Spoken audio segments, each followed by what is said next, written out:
Mahilig ka ba sa kulay dilaw na bagay o pagkain?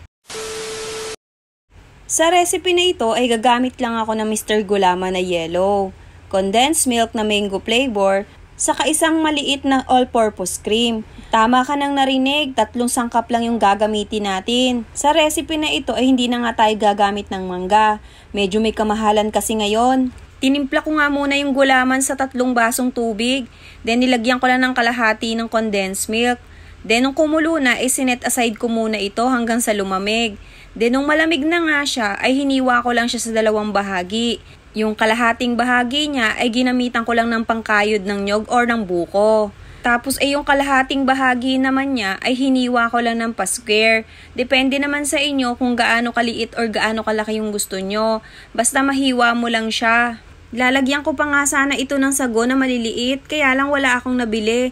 Then after ko nga siyang makayod, then mahiwa na nga rin ito lahat, ay kukuha na nga ako ng isang malinis na lagayan. At dun ko nga titimplahan ito para malagyan ko na rin ng condensed milk na tira, saka yung all-purpose cream na maliit. Sobrang dali lang naman ito gawin kasi yung gulaman lang naman yung lulutuin mo.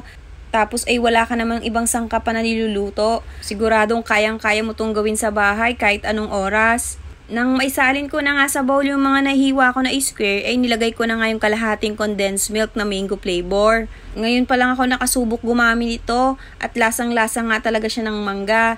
Then sinunod ko na nga itong isang maliit na all-purpose cream.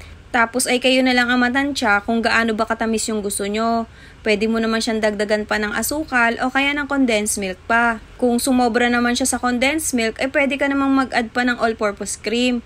Tapos ay hahalu-haluin mo lang din siya. Then pwede mo na itong palamigin at ilagay sa rep. Then mamaya ay pwede na itong kainin at iserve. Sobrang dali lang niya gawin. Sa ilang minuto ay meron ka ng agad masarap na dessert at panghimagas. Kaya ano pang inaantay nyo? Gumawa na kayo ng inyong matikman at masubukan sa susunod ulit na pagluluto.